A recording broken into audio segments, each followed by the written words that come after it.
Today, I wanted to talk to you about how to manage the proportions of the human face in portraiture. This is a screenshot I took of my interview with Goddess Kring, who's going to be our model for portraiture. So that when you look at her proportions on your computer screen or on your phone screen and you paint, you will have some idea of what her features look like and what the relationship of the eyes to the nose, to the lips, chin, forehead, etc. are. So I want to talk to you about different ways to conceptualize. There are many different ways of doing this, and no one system is better than another. But the system that I use is to think about the human head. Now, her hair is a little fluffy here, but her skull is right about here. So if I look at the essential oval of her face here, and I think about halfway down, there's going to be a line on the horizon, and that's where her eyes are going to be. And then her nose gives me a line in the center. And so I know some of her features are going to be on this side, and some of her features are going to be on that side. And I know that above this line are going to be her eyes and eyebrows. And below this line are going to be her nose and lips, chin, etc. And then the ears are going to fit somewhere between the eyebrow or supercilial mount and the nose. Some people have smaller ears, some people have bigger ears. And hers are fairly large. They're going to go all the way. All right, so we've seen these proportions. Now I'm going to put the camera back up so we can see both her picture and my sketch. I think you can see both at the same time. And I apologize because I know that my hand will cover some of this. And so now if I look at this picture, I'm going to draw on this so you can see my printer is not very good. I'm going to draw on this, and maybe I'll switch to a black pencil or a dark pencil so you can see my lines on here easier. So I want you to notice I'm going to find that midline.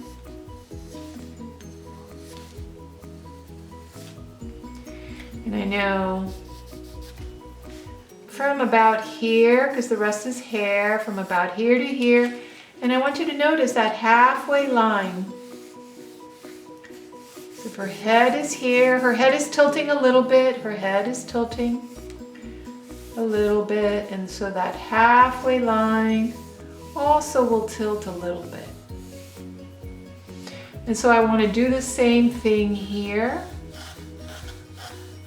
I have my center line.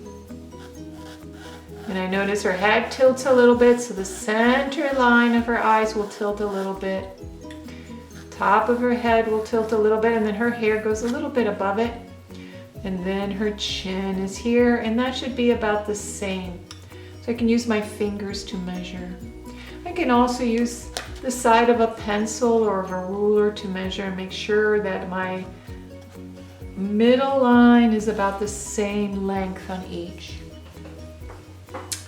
So now I want you to look at this outer shape, and with Goddess Kringen, this shape is pretty much like an egg.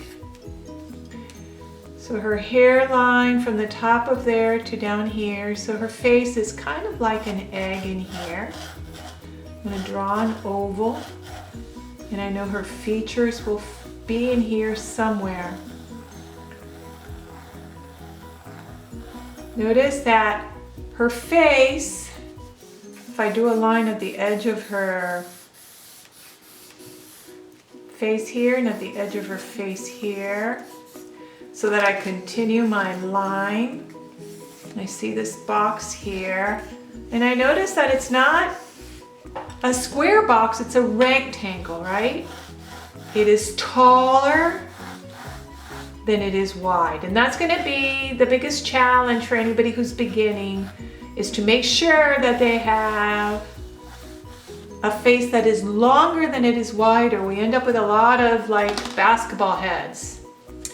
And then I want you to notice, I am seeing her, and you will see her on your computer screen at 3/4 view. And 3/4 view means that you see more of one side than the other. Now I'm seeing a pretty generous wide 3/4 view, but I know it's 3/4 not frontal because I can see one ear, but not the other. So I have a little bit more on this side than I have on this side. Notice from the side of her eye to the edge of her face, it's much shorter here than here. There's a lot more here, right? So now, here's the center line. I have a little bit more of my oval on this side than on this side. How far apart are the eyes? So if I measure with a ruler from eyeball to eye, from tear duct to tear duct, it's going to be the same width. And then from here to here is the same width as her eye. So I've got one eye here. That's the width of one eye here. And that's the width of another eye here. And another eye. And then of course I don't have a full eye here because half her head is turning away from us. So I've got 1, 2, 3, 4, 5. So I'm going to go 1, 2. Nope. I need to go 1. So her eye is about here.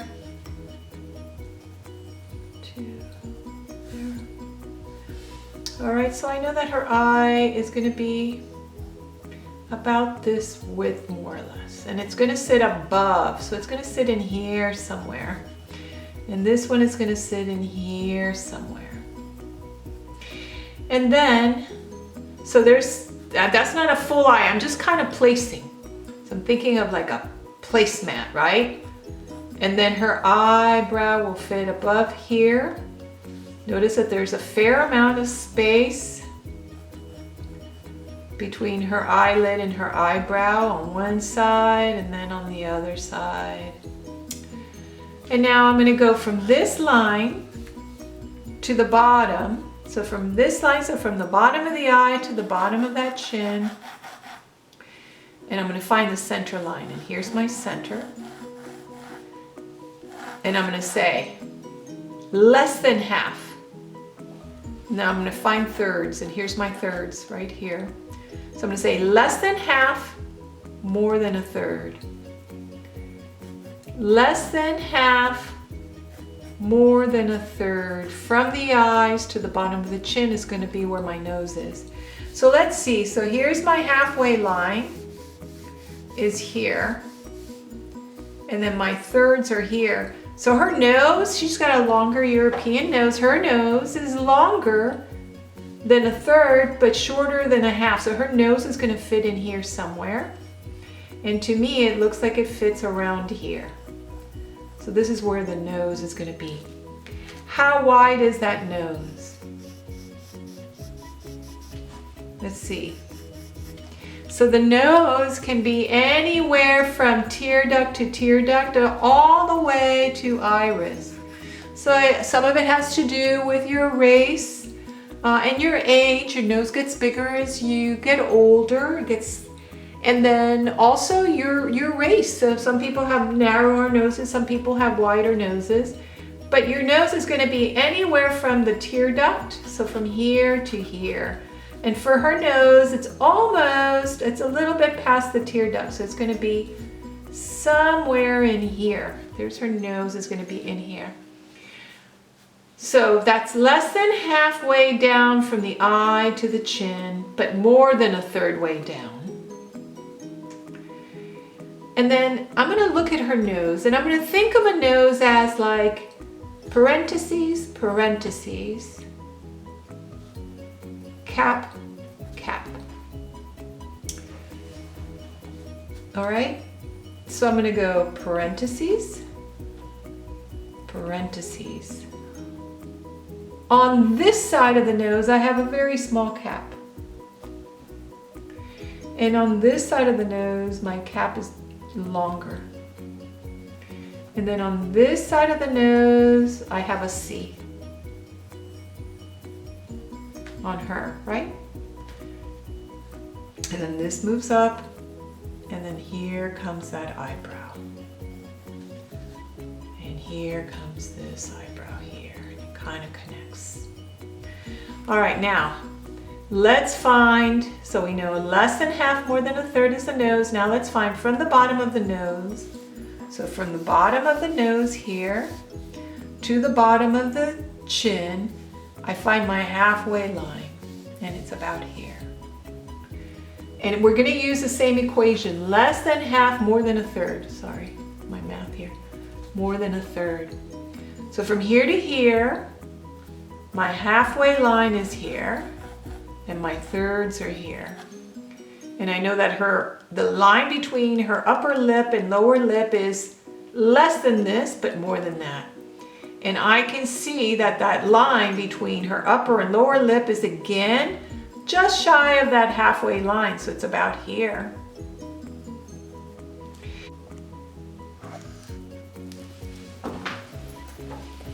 So we're just getting a basic image here. So now I can start to see, and I see that her jawline comes up and then goes almost straight up and then comes out. And then I notice that there's a curve here.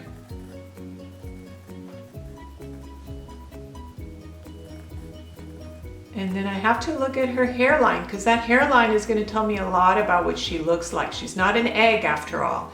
That egg that I drew, that oval I drew, was just a placeholder. And so you're going to start the same way, but then you're going to become more and more. And then she's got a cheekbone here. And it comes down. Now her head is sitting on a neck. And we can conceive, just like we conceived of the face and the head as an oval, we're going to conceive of that neck as a cylinder. And I can see that that cylinder comes straight down from the side of her jaw on one side, and then on the other side, it seems like it's coming down by the lips. So I'm going to draw that line there, draw this one here. And then I see like a little, do you see this shape here, this tonal shape here? This right here, jugular notch. I'm just going to put that in. Now I want you to notice, let's go back and look at her ear. Here's the line of her nose. There's a line of her nose, and her ear is a little bit above it. It's a little bit above it. And I see a little bit of the back of her earlobe and a little bit here, but the rest is covered by hair. And she has a little bit of hair sticking out here. And her hair has value shapes too. So I have some darker shapes, and then it connects here. It's all kind of like connected. And then it's lighter up here. Now behind her, coming in from behind, we have her collar. And this is part of her neck here too.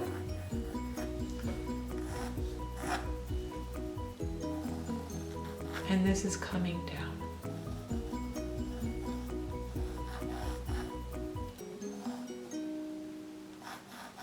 And I'm just going to give her a little bit of the shoulder here, and the same thing on this side.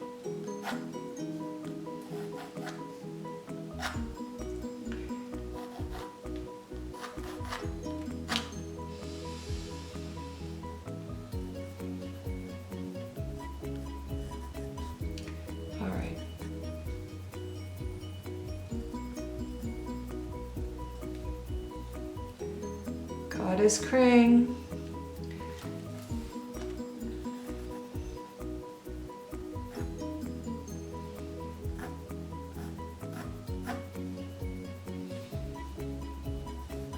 Her face is a little longer, maybe a little bit here. It's a little bit longer.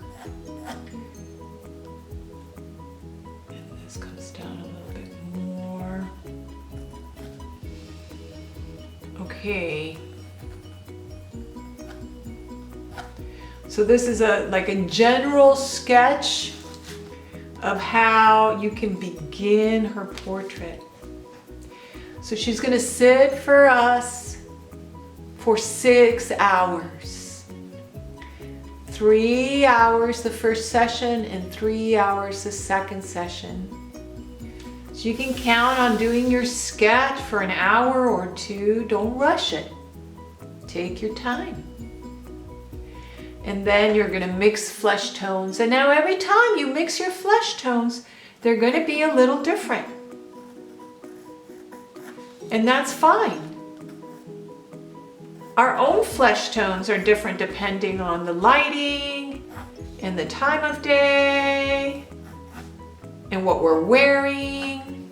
So, all right, I am going to separate this from mixing flesh tones and blocking in her portrait.